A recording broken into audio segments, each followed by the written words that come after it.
We don't do that here. But the queen.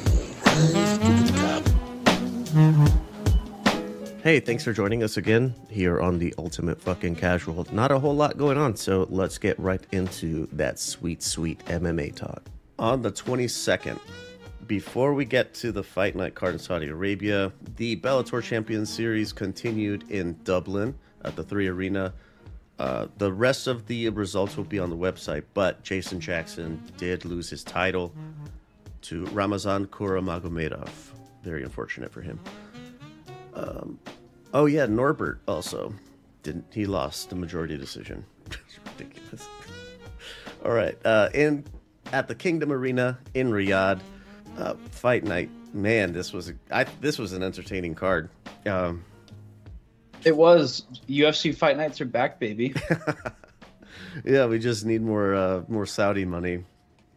They showed on the map that Riyadh is not too far from Dubai, where they used to host their Middle East fights. I didn't know where Dubai was within the country, so that was pretty cool. It's like a 2-hour drive or something. Well, isn't like Riyadh like the sole reason they made the city was to host sporting events? Like it is a sports city, basically. Yes, exactly. It was made for this.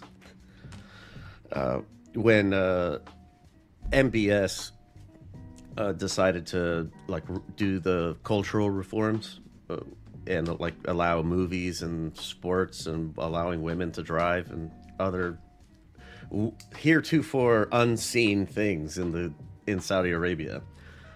This was one of them, was bringing sporting events there, and they built Riyadh for exactly that. God.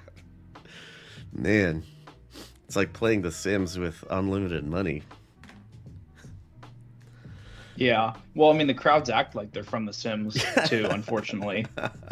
They're kind of just there. Yeah. They don't do a whole lot. Dude, at least let your immigrant slave labor force, at least have them in attendance. They'll enjoy it, I'm sure. Jesus Christ. From the bottom up, Felipe Lima submits Muhammad Naimov in 3. Entertaining scrap. And what was cool, Felipe Lima was, he had been away from home for a few years due to like training commitments and stuff. And yeah, they told him like, if you win, you know, you're going to get the big contracts or whatever, get the big deal with UFC. And you'll be able to fly home and see your mom. And so he went out there and beat Naimov quickly in that one. It was great. Interesting one. Shara Magomedov stops Antonio Trocoli in 3. I think by the 3rd, Trocoli was completely gassed. Didn't look like he wanted to be there anymore. I don't know. No, the only thing he had, really for most of the fight, is he was content to just hold him against the cage for long stretches. Didn't seem interested in striking with him, which was weird because like right in the middle of the first round, like he, not even the middle, it was like 45 seconds in, he had Shara up against the cage and he landed 2 flush right overhands with like there was no defense, no resistance. He just threw both of them and he was landing up against the cage, and then he immediately just pinned him to the cage and held him there. So I'm not sure what his game plan actually was there. But I don't know, Shara, he got through it, but I hadn't seen a whole lot of this guy fight. I've seen a couple fights of his. There's definitely some promise, but like his striking defense is so bad. Like that sequence I just described, like his hands were down by his like waist basically the whole fight. Yeah. And he just ate a lot of shots that you think come on, like at least put your hands up. And just the way that, I don't know, the way he approached that fight was very odd. I know he's this first fight for him in a while, but it was an interesting game plan to say the least. I don't know. It always perplexes me when people with, like, if you have a good chin, that's really awesome. But that's a finite resource, my man. Like, you cannot bank on that being your defense for a long time. Like, you have to save that for special occasions, like when you get rocked with something big. That's when you need to depend on your chin. But goodness, I'm not sure. Is it like this belief of invincibility? I'm a world class fighter, so nothing can hurt me. No, I don't know if it's even that. I think it's just he doesn't. I think he just hasn't trained his striking defense. Oof. I think he's just very lacking in that regard. So he needs to fix that if he wants to step up, because, it doesn't matter how. Oh, another thing I thought that was weird about his striking in general was that he was telegraphing almost everything he threw. So I don't know if you noticed this, but he would almost do this like jogging in place motion. So he'd be like, left hand forward, right hand forward, and then he would flip around his kick, or he'd do the opposite and throw his right kick. And he did it like every single time. And it's like, how is he not getting, well, I guess Trockley was not good enough to do it, but he should have been getting parried a lot for that. He has a lot of tells to his striking. So like, as flashy as it was, like just sitting on the couch, you could tell what he was about to do. Yeah. Because he had so much preamble. Yeah, and you could he didn't like mix it up really. It wasn't like feints mixed into actual strikes. It was like he's charging up. He's like, when you're a kid, you've got socks on the carpet, and you start charging up your feet. It was like that. Yeah. That's a perfect way to put it. Man, yeah, a lot of the things that you pointed out, and it really puts it into perspective when you think about how pretty solid the top of middleweight is. Like, this isn't title run material, buddy. You're gonna have to do a little bit better than this. The chins get better, the reads get better, the fucking takedowns between strikes or between telegraphs get better. You're gonna have to tighten that up a lot. Oh, speaking of tightening up, Kelvin Gastelum did not tighten up. He gets the UD over Daniel Rodriguez. I don't know. This was just like a sloppy slugfest. Is that what it was? Yeah. Yeah. Against two guys that aren't going to be in the title picture anytime soon. Yeah, but it was entertaining enough. But anyway, Volkan Ozdemir stops Johnny Walker. Fucking classic. That I finally got to see my first classic Johnny Walker stoppage. It was great. Yeah, I mean, this man can't stop taking L's, man. I mean, this is like. And that was a bad knockout. Like, it was. He's on the ground. He took extra. And, yeah, you don't blame Volkan because the ref's not stopped it. You got to stop him. But, hits him right in the butt, and his whole body just, shuts off. And factory resets. And it's like, fuck, not again. Yeah, and as he's laid out, it just so happens that his head is in an upright position. And then the ref's not doing anything. So Ozdemir has to clock him again. And then when you see that it's like a speed bag just bouncing around, Jesus, yeah, do something about this. A little bit of unnecessary damage to a guy who already takes quite a bit of it. I'm really trying to find this image before we get to it.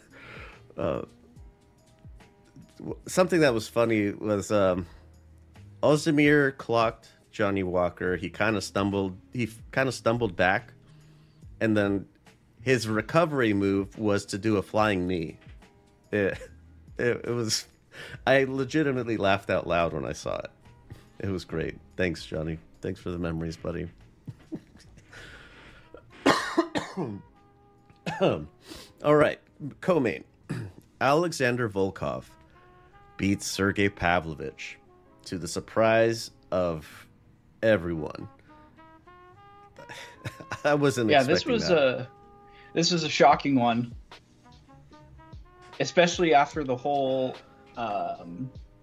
Volkov saying like, "Oh, he always gets beat up and I always get beat up in sparring," and you know, this and that. Like, he was very humble in his assessment of his training. Which, did you hear the drama that was kind of communicated by the UFC commentary about all this? No, I wasn't paying attention to the commentary. So they said that when they were talking to Volkov, he said, "Oh yeah, I trained with Sergey for 3 years, and I was, a big part of a couple of his training camps," and he listed a couple fights. And then they asked Pavlovich, and Pavlovich was like, "Oh, he was maybe around for like 10 months, and I barely said a word to him." What? Like, a very arrogant, very like what the, like, totally different story. Right. And then afterwards, like after the fight, Volkov goes up to hug him, and Pavlovich like shoves him away. I did see that. That I did see. And when they asked Volkov, I don't know. I'm not sure what he's mad about, because we came to fight. I don't know I don't know why he's mad. You know what another thing Volkov said after the fact, I don't know if he said this in the ring or to a reporter, but they asked him, and he's like, "Oh yeah, that fight went how most of our sparring sessions went." So like, if that's true, like, he was just being super nice to Pavlovich and not trying to shit on him beforehand, the run up to this fight. Yeah. And then Pavlovich is like, he's all pissed that I don't know. It gives the impression that he was pissed that he lost all those times. He's like, "Oh, this guy's like dead to me. I'm finally gonna pay him back for all that punishment." And then he just got beat up again. Is what it seems like. That's just my headcanon. Like, I mean, I don't know if we're gonna get the full story behind why he was so butthurt, but that's what it seems to be based off of how he was reacting. Yeah, I think that's actually a pretty good way to assess it. Volkov, his physical advantages were many, and he seems to know how to use them against Pavlovich really well. So that, to me, that would be a very plausible the way things that happened. Pavlovich finally had his chance to prove to not just himself, but to show everyone that no matter what sparring stories you might have heard, I'm better than him. Yeah, and turns out that's not the case. I don't know, Pav. Maybe next time, try winning. I don't know. I'm not an expert, but... One thing I thought, just from a technical standpoint, that was really cool was that Volkov was throwing a lot of, like, same side shots. So he would throw the high kick, or the right high kick, and then the right jab, or the reverse of that. And he would kind of... He led to a couple power punches. He had a straight left hand, and then he followed it up with the left kick on the same side.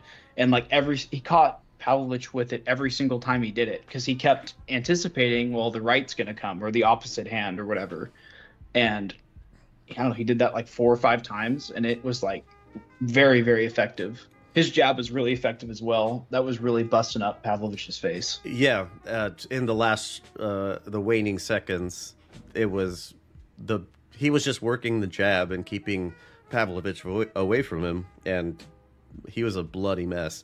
That was great. I thought he was like a lumbering giant, kind of maybe awkward, and just uses his size and not a whole lot else. But yeah, you're right. He displayed a lot of striking prowess, and didn't really need to rely on the ground game a whole lot. But I don't think Pavlovich wanted to do that either. So there's that. But yeah, the left hand. Is Pavlovich a lefty? Or Volkov, I mean? He switches? Might be a switch hitter. I think he might be a switch hitter, but let me look. Because I did see what you're talking about. He threw I would see him throw like a straight left and then a left kick to the body, and that was landing the whole time.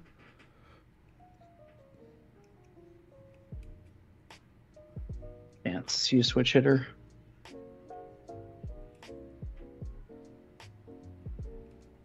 I don't know. He fought out of southpaw a lot, so I can only. But he moved back and forth. So yeah, he did. but he looked very comfortable in that southpaw position. In the post fight, he called for he wants to have a shot at the title. I don't know what to make of that. What do you think? I mean, he should be in the conversation, but there's a current logjam at heavyweight right now, because John is insistent on fighting Stipe, and then in the meantime you have Aspinall and Blades fighting. I mean, I think we all think Aspinall is going to win. He's going to have priority should he win that fight against the Jones Stipe winner. So if I was gonna say, I didn't know that Aspinall's fighting Blades. I was thinking that they were gonna put Volkov in with Aspinall. Oh no, yeah, Aspinall's fighting Blades. They're rematching. They're on the UK card that's happening like 5 a.m. local time. That's in like a couple weeks, I think. Yeah, or a month or so. 304, I think it is. Yeah. That's fun. So I don't know who you give Volkov, because he's already fought Cyril Gane and lost to him. I don't know if you make that fight again. He's probably gonna have to fight someone lower ranked and just take whatever the UFC gives him. Yeah. Almeida, he had a recent win, didn't he? Yeah, you could give it up to Almeida. But again, I don't know how much of it. It's not going to really improve his contender status. It would just keep him where he's at. Right. Main event. Robert Whittaker, Ikram Aliskerov. This was changed out just after we had recorded, so we didn't have any picks or previews of this. But breaking news development: Isaac is flying in. Yeah. Private jet, and he's going to be descending quickly. Yeah, the Twitter bot that tracks his flights hasn't updated yet. I guess while we wait, what's coming up in boxing? Is there anything coming up in boxing? The 29th, it's Bam versus Estrada. Which, I don't know how much flyweights are going to fly. They don't, like, MMA flyweights don't even fly for MMA fans, so I doubt boxing will. Right. Shakur Stevenson on the 6th, but his opponent's not great. I forgot we got Jake Paul versus Mike Perry coming up. I got the real fights coming in soon, guys. God damn. How I've been remiss. What up, Isaac? Yo, what's up? We just got finished recapping the Whittaker versus Aliskerov. Actually, weren't we right about to talk about that? Yes, we were just getting to Robert Whittaker. But yeah, so I don't know. My take on this fight was just more of Whittaker still elite, Aliskerov too green. I think that's what most people's beliefs were going into this fight, and that's just my conclusion after the fact. Whittaker belongs as a number one contender, or at least top of the division. And, a step too far for Aliskerov now, but I don't mind having fighters get these vibe checks sooner rather than later. Like, we don't have to wait 3 more years to figure out if Aliskerov is, like, legit or not. Yeah. We kind of know what he is now. Yeah, I agree with that. Like, this fight, like, I don't know, we really didn't get to see anything from him. I don't know if I'd say full on fraud check, because I think he is good, but I don't know. I'm gonna be watching out for him in his next fight, because I think he actually has potential. It's on some of the other fights I saw. Yeah, I think potential is a good way to frame it. There's definitely a lot that can come from this good learning experience, if nothing else. Oh yeah. So Robert Whittaker was asked about fucking what was some shit going on in Australia soon. Oh, like the UFC? Yeah. The UFC event? Oh yeah, I think it's 304 in Perth. Is it 304? No, it's 305. Oh, 305. Okay. Yeah, the Adesanya Duplessis fight. So that having him as like a standby for it Was that really quick? Yeah, he's the backup in case one of them pulls out, which I think is the new tradition in the UFC. Just everyone pulls out of every fight. So yeah, that's great. Yeah. Well, we'll make sure we will record about it first, just to make sure that it does happen, because that's always when it happens, is immediately afterwards. Anything more on the Fight Night card in Kingdom Arena? Isaac, I know you didn't get a whole lot for the other one, or for the other fights on the card. So if you have any notes or any fights that stood out to you. I mean, to me there was, I guess, a few good performances. I won't spend too long, but Johnny Walker, unfortunate, repeat. But we're getting to the point where this is becoming a common occurrence. With Shara, I think it was a decent performance, like, albeit like it was super short notice and everything, and he did struggle. And there was obviously the fence grab, but I mean, oh, he got it done, I forgot about the fence grab. That was bad. Yeah, agreed. It was really blatant. I was surprised, like, that point wasn't taken at the very least. But then that Kelvin Gastelum and Danny Rodriguez, man, Mexican versus Mexican delivered again, as it always does. That fight was fireworks. Obviously, this one is gonna have a stain on it for Gastelum with his weight, but I mean, it was still a decent performance, albeit. And then with Pavlovich, man, and Volkov, that fight was really good. Volkov, like, I don't know if I noticed it before in his other fights, but in this one, man, the way he like connects combos between like his leg kicks and his like hand strikes, it's incredible. He like gets like Pavlovich off balance and then like immediately responds with like a hook. It was like so nice to see it. And then just, I already talked about Alaskarov, but from the Whitaker side, man, this man is he is like he would be the champion if it was not for Israel Adesanya. It's one of those situations here. But he's still like top tier fighter, top tier.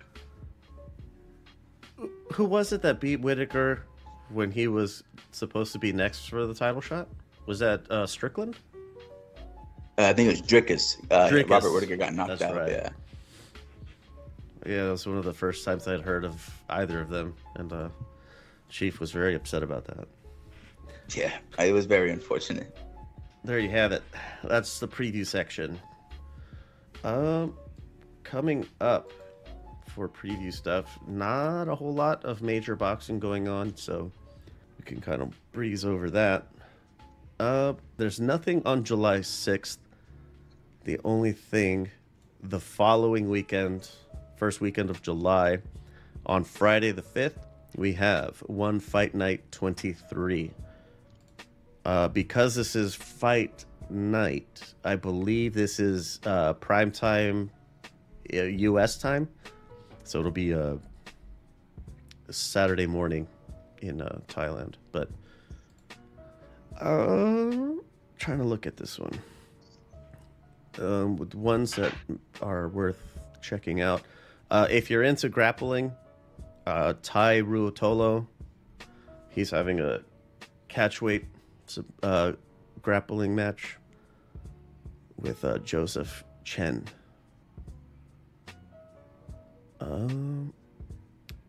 Otherwise, that's the kickboxing title in the main event, Jackie Bunton versus Anissa Meksen. So that's fun.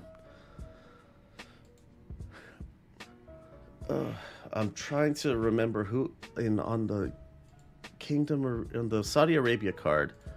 There was Road to UFC finale or whatever for the bantamweights. It was a Chinese guy versus a Korean guy. The Chinese man had comically red shorts and gloves. I really need to remember who that was. It was on the side on the card last night. Yeah, it's like Xiao Long or something was his name. Oh yeah, and then he was against Chang Ho Lee. Yeah, that was that was a decent scrap. Xiao Long was feeling himself a little bit too much, and he got to his own head. It was fun. All right, so what is Road to UFC? What the fuck? Because we have Dana White's Contender Series, we have the Ultimate Fighter. Now Road to what the fuck is this? How many different shows are we gonna get? Well, I think Road to UFC is specifically based around Asia. Oh, okay. So it's that market's, like, I don't know.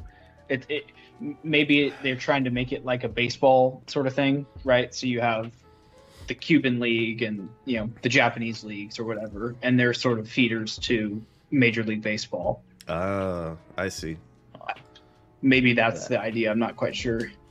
I did not know that. That's what I was thinking when I was watching it, just because the finalists was Korean and Chinese guys, so I thought that was what they were doing. But I'm trying to. Who is it that's doing the Middle East? PFL is doing a Middle East league now. That's right. And it looks like UFC is starting to break into it as well with Middle Eastern just hosting cards there, regardless of who's on it. So, do we want to talk any about the biggest of all pullouts among the many at UFC 303, the McGregor one? How do y'all feel about that? Does that change your perspective on Conor, or and also Chandler as well? Like, what do you think happens there? Does this get rebooked, or is McGregor never fighting again? What do you guys think? I think McGregor is going to fight again. As of right now, I want to say that he's probably going to get the match still. Like, Chandler will not be fucked as of right now, at least. That's what I think. Yeah, I mean, we have to see that fight. We have to. Do you think? Because I know Chief was mentioning this to me the other day on Discord. He felt like some of Conor's aura had kind of diminished from this. I mean, do you feel that way at all? Because I'm sort of like kind of caught in the middle on it. His notoriety has taken a little bit of a hit. He's not the notorious one anymore.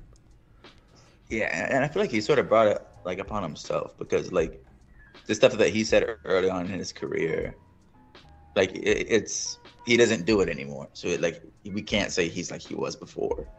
I think for me, it's like, it makes sense why he'd pull out, and it makes sense you want to reschedule the fight and be healthy. But on the other hand of it, you have Alex Pereira, who's still recovering from 2 broken toes, and he's like, yeah, I'll fight on short notice. And it seems like, you know, we want to see the Conor of old. We want to see that mythical fighter, prime Conor McGregor. But like, every evidence we get outside the ring indicates that fighter's never coming back. And so it's a little demoralizing in that sense, but, you know, I do think he will still fight, and I'm still holding out hope that he can perform well and be exciting. But you think, like you said, the moniker of the notorious one, like, it probably has been gone for a couple years, but it is starting to feel like, man, even if he comes back, it's someone different. It's going to be a different fighter altogether. I think I'd said it to you and Chief when this news came out, was about AP stepping in quickly with still recovering from his own broken toes, and Conor pulling out for 1. And I had said, let's get AP some huge boxing paychecks, and let's see if he's still going to step in on short notice when you get paid. Yeah, that is fair. There aren't many athletes that don't change with wealth. Like, certain elite ones do, like, you know, Canelo or Mayweather, right? Like, they're same guy before and after they got paid, I feel like. But yeah, you're right. I mean, money changes a lot. Yeah, don't have to step in. You don't have to go through with a fight with a broken toe. I still have my Mayweather paycheck that's still earning. I'm living off the dividends of that. Yeah. And you're not desperate either, right? You don't have that kind of desperation of like a contender that every fight counts, you know? Right. Yeah. Especially like this late in this stage of his career. Like right now he's just like really fighting like for these like just these isolated superstar fights. But whenever I see Conor McGregor's fights, I don't really think, oh, he's next for the title, or like only he's next for the title, maybe only in name, but like never off of like recent fights. At least within these past few years, or in his last few fights rather. He's not fighting to climb the ladder. Yeah, like legacy wise, I guess Yeah. he's sort of already set in stone in the UFC. His biggest fight continues to be his own sobriety. Yeah. Is there any other news that was? Did you know that Khabib owns a fighting promotion? Yeah. Eagle FC? Eagle, yeah, that's right. I didn't know about it until recently. I was looking up Diego Sanchez. I don't know where it came up in my head, but I looked him up, and then it said that he's signed to Eagle FC. I didn't know. Is what it that still was. around? Yeah, I think so.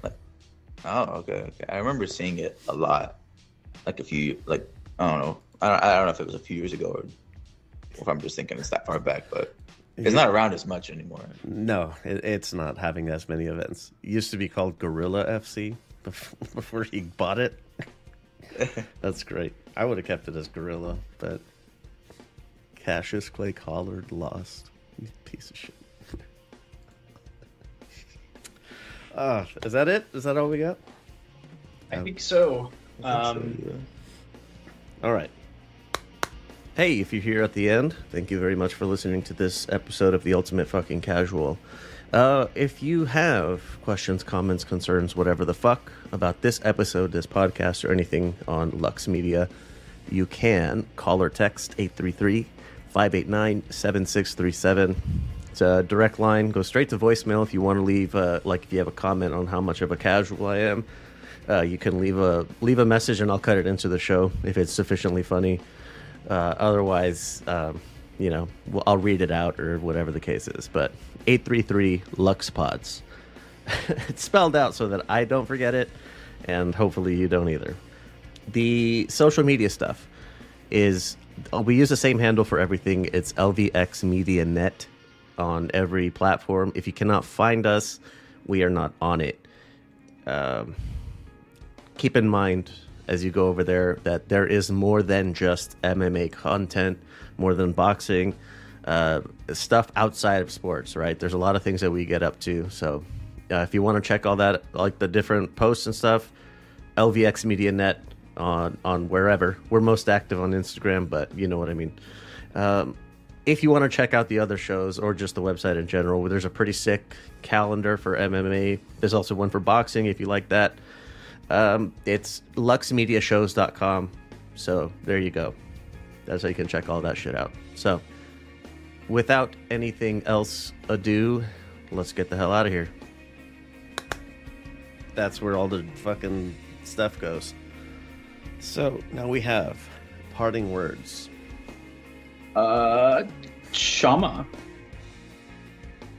That's what AP says. So I guess I'll say that too. For me, I'm gonna go with UFC 303.